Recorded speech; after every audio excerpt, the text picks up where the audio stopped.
We're at Mount Sinai, but the mood is somewhat spooky. Good gracious! Look, there's smoke coming up from the mountain, and people are shaking out of fear. What on earth is going on?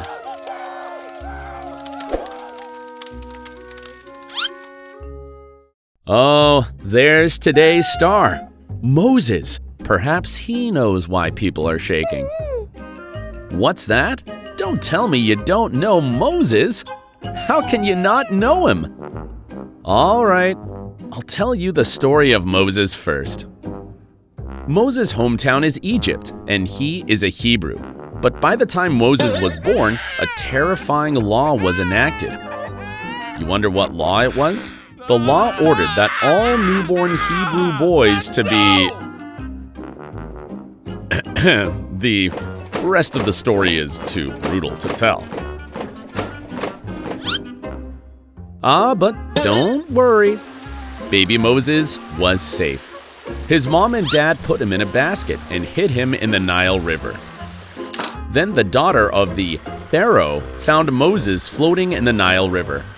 And ta-da! Moses became the Prince of Egypt.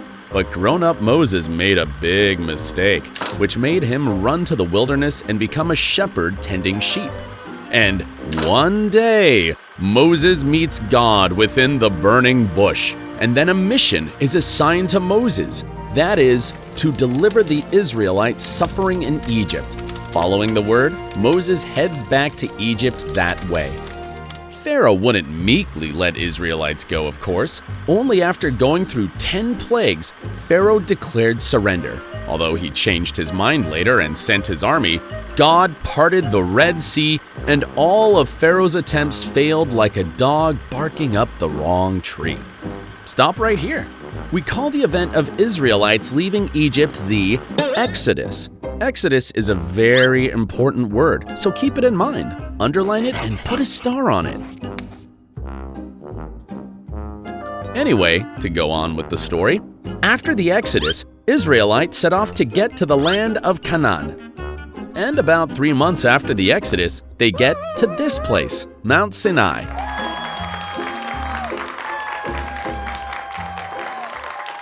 But Moses, what happened at Mount Sinai?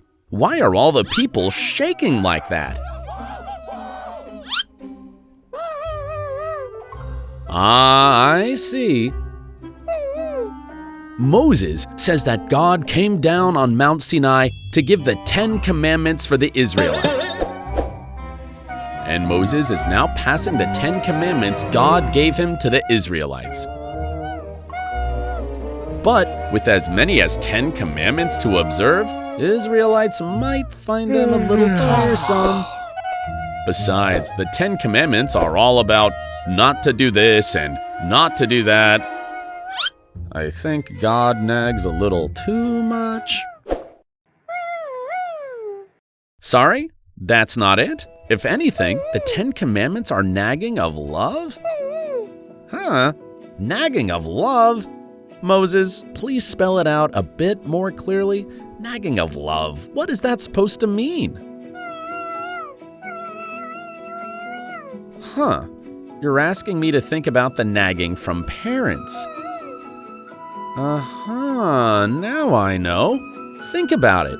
Parents nag at us out of concern for us. So it's clear that God gave us the 10 commandments out of concern for us. What do you think, Moses? Am I right?